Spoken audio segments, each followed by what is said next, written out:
Pending నియోజకవర్గాలపై Telugu Desam అధినేత చంద్రబాబు తన నివాసంలో సమీక్ష నిర్వహించారు. వరుసగా ఆయా నియోజకవర్గ నేతలతో భేటీ అయి ముఖాముఖి మాట్లాడుతున్నారు. తొలుత నరసరావుపేట పార్లమెంటు నియోజకవర్గంలోని అసెంబ్లీ స్థానాల నేతలతో చంద్రబాబు ముఖాముఖి చేపట్టారు. నరసరావుపేట లోక్సభ టికెట్ను ఎంపీ రాయపాటి ఆశిస్తూ ఉండగా కోడెల శివప్రసాద్ పేరు కూడా ప్రచారంలో ఉంది.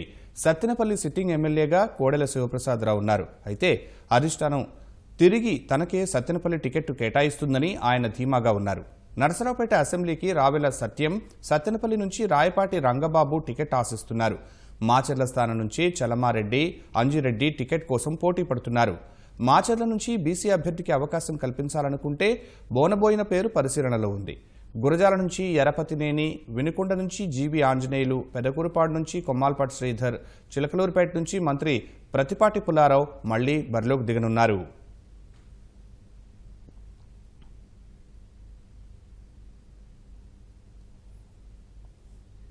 నరసరావుపేట సమీక్ష ముగిసిన తర్వాత పాతపట్నం, గూడూరు, చీపురుపల్లి, పాయకారావుపేట, కొవ్వూరు, నిడదవోలు నియోజకవర్గాల నేతలతో సీఎం భేటీ అయ్యారు.